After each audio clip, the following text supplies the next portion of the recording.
지금도 우리와 함께 하시는 줄 믿습니다. 하나님이 지금도 우리의 삶을 신실하게 인도하시는 줄 믿습니다. 한 가지 질문으로 말씀을 시작하겠습니다. 여러분은 예수님과 얼마나 친하십니까?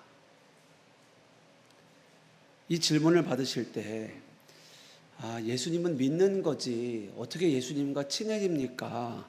라는 생각이 되시는 분도 계실 테고요. 예수님과의 친밀함, 이것을 머리로는 알지만 지금 나의 상황과는 조금 거리가 멀다라는 느낌을 받는 분도 있으실 수 있겠습니다. 반면에 우리 중에는 예수님을 정말 가까이서 경험하고 주님과 그 친밀한 관계를 누리며 살아가고 계시는 분들도 있겠습니다. 그래서 오늘은 예수님을 믿는다는 것이 과연 무엇인가? 라는 질문을 가지고 오늘 말씀을 나누기 원합니다. 우리가 흔히 예수님을 믿는 것을 교리적으로 이해할 때가 많이 있습니다. 예수님이 하나님의 아들이심을 믿고 예수님이 십자가에서 나의 죄를 대신하여 죽으셨음을 믿고 죽음을 이기고 부활하셨음을 믿습니다. 이것을 믿는 자는 구원을 받는다. 이것이 복음이고 이 복음을 믿는 것 너무나 중요하죠.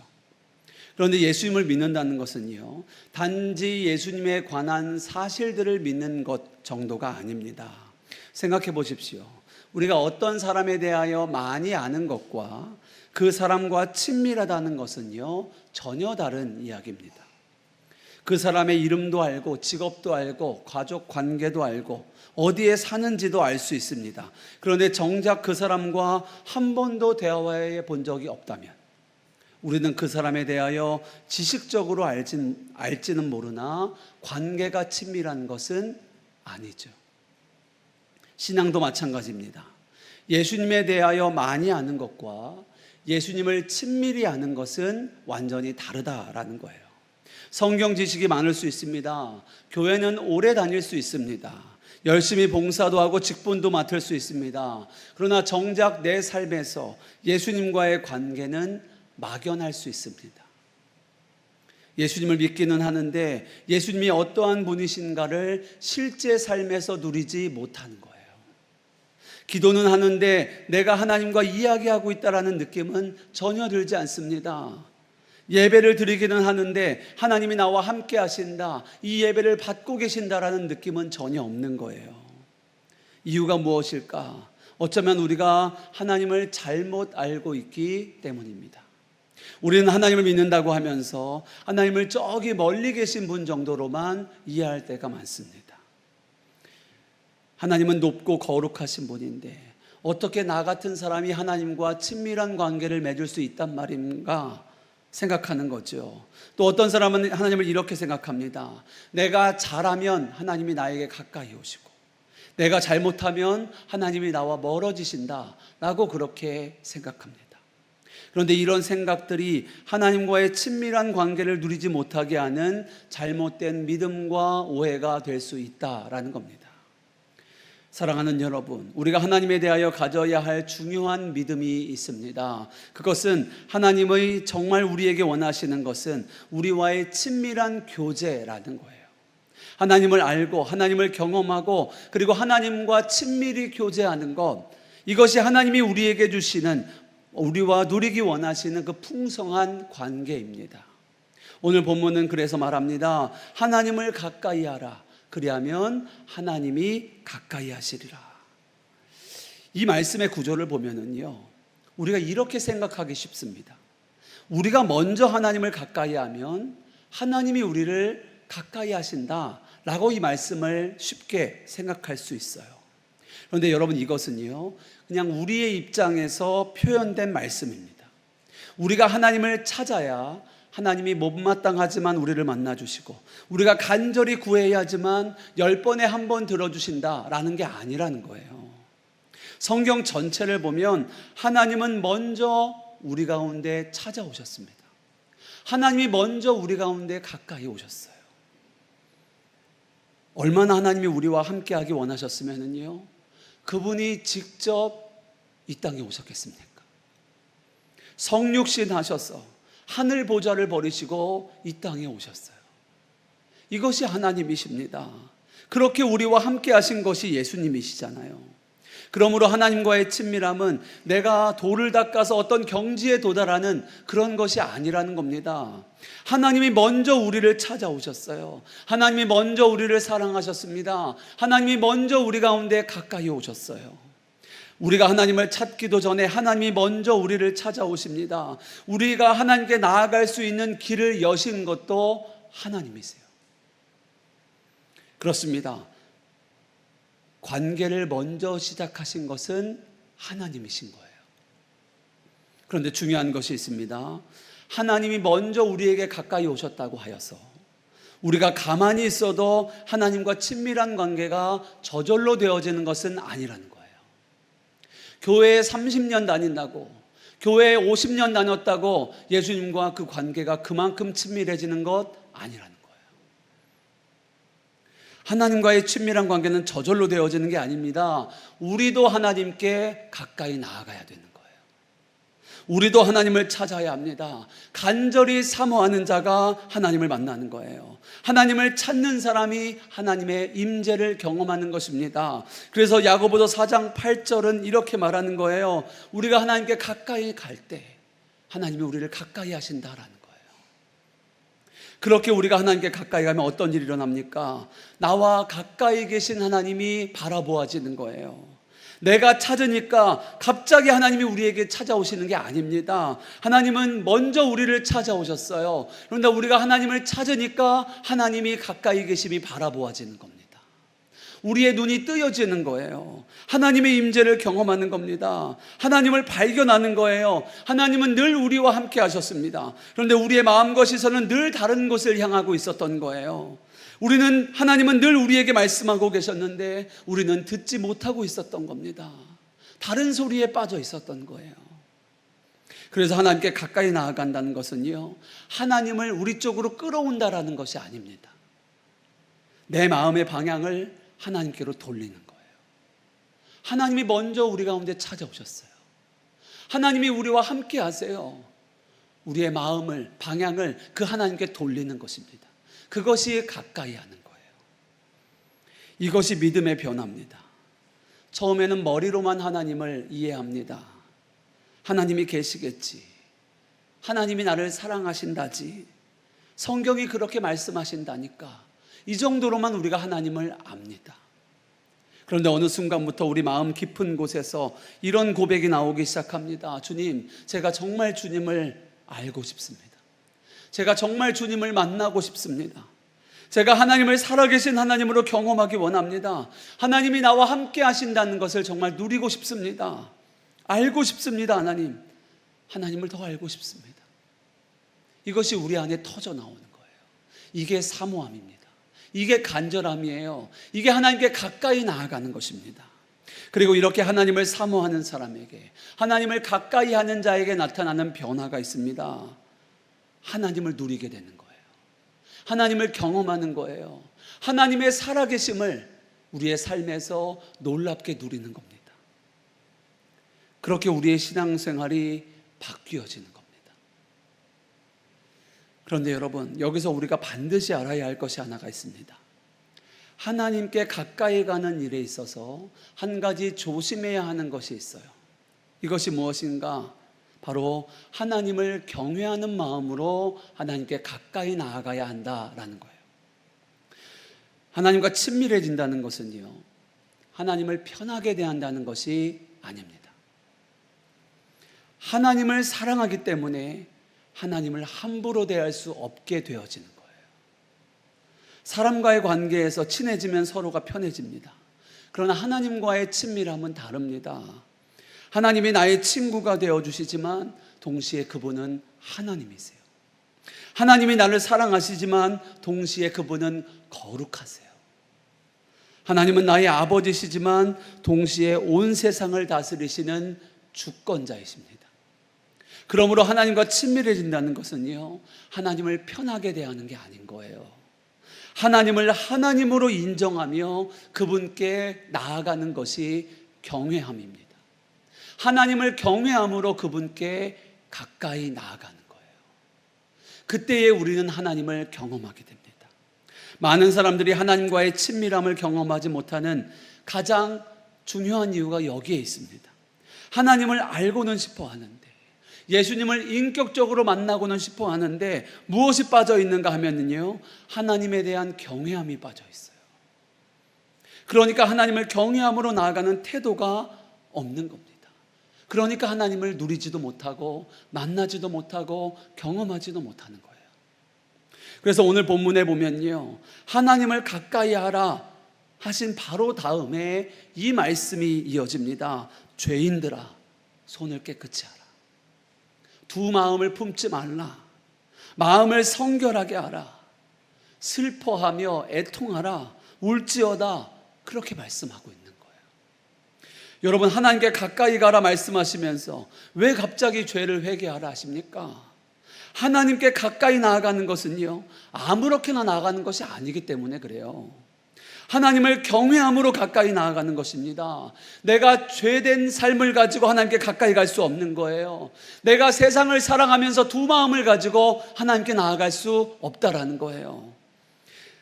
내 뜻대로 살아가면서 하나님을 경험하고 친밀하게 살아가기를 원할 수 없다라는 겁니다.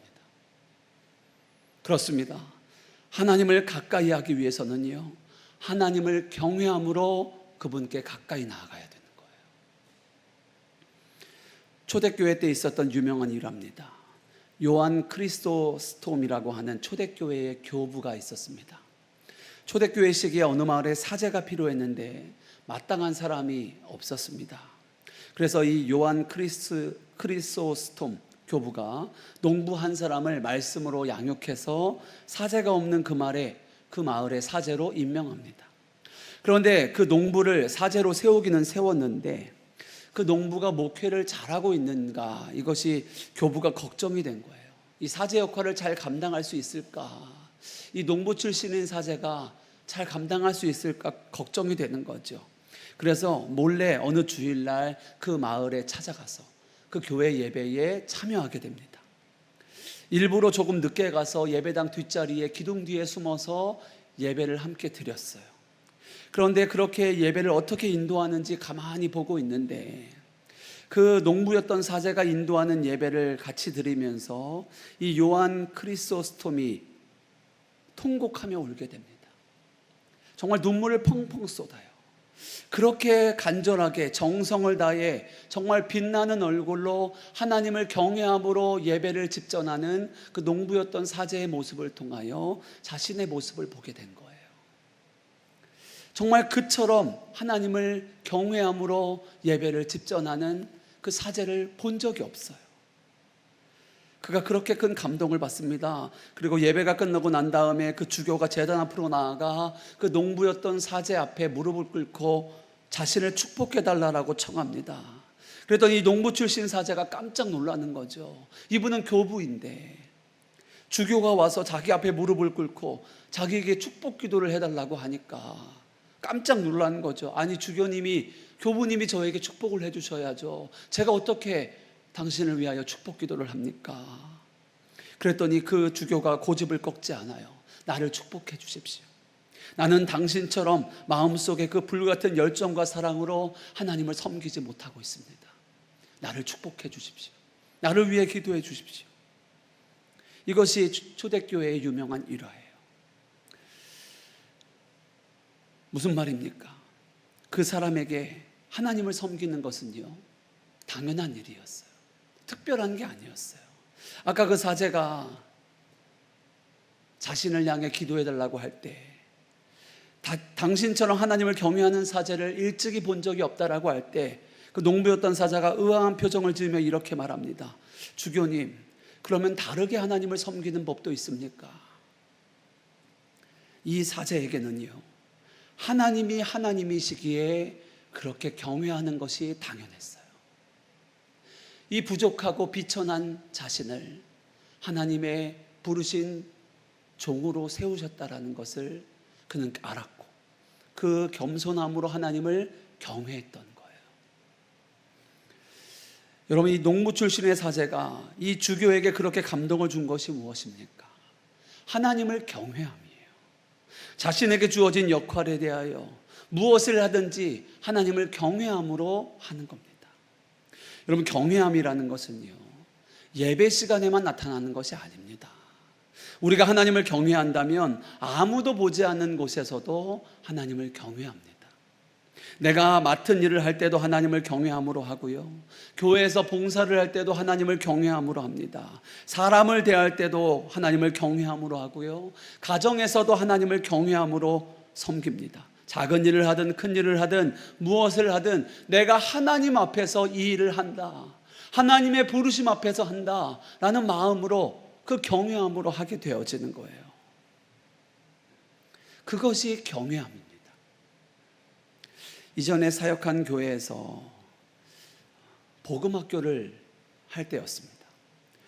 복음학교를 섬기는 선교단체가 그 교회를 빌려서 그 집회를 하는데요, 2층 출입구에 이런 쪽지가 화장실에 붙어 있습니다. 2층 화장실은 교회 교역자와 직원들이 쓰시는 화장실입니다.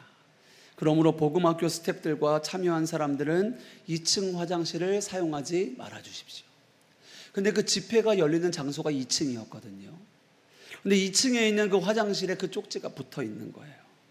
거기에 문구가 마지막에 하나가 더 붙어 있는데요, 하나님을 경외함으로 반응해 주십시오 라고 이렇게 써 있어요. 자, 급하게 화장실을 찾아갈 때 가까운 화장실을 쓰지 말라고, 위로 올라가거나 아래로 내려가서 화장실을 좀 쓰라고. 여러분, 그러면 좀 짜증날 만 하잖아요. 아니, 바로 앞에 가까운 곳에 화장실이 있는데, 우리가 이 교회를 빌렸는데, 2층을 빌렸는데 우리가 여기 좀 사용하면 안 되나? 급한데 빨리 여기 가까운 데 가면 안 되나? 그런데 이 복음학교를 섬기는 이 단체가요, 화장실 하나 쓰는 것도 하나님을 경외함으로 사용하더라는 거예요. 2층에 있는 화장실은 이 교회에 섬기는 사역자들이 써야 하니 우리는 좀 수고스럽더라도 위층으로, 아래층으로 사용합시다. 누군가는 꼭 그래야 합니까? 화장실이 2층 여기에 있는데 우리가 굳이 그렇게 올라가고 수고롭게 해야 하는 겁니까? 라고 할 수 있지만은요, 제가 그 교회에서 섬기면서 그 복음학교 순회선교단 사람들이 그 사역을 하는 태도에 너무나 큰 감동을 받았습니다. 그 한 문장을, 하나님을 경외함으로 반응하십시오, 이 문장을 믿음으로 반응하는 거예요. 2층 화장실을 누구도 쓰지 않아요. 그 수많은 사람들이 그 집회에 참여했는데 2층 화장실을 사용하지 않아요.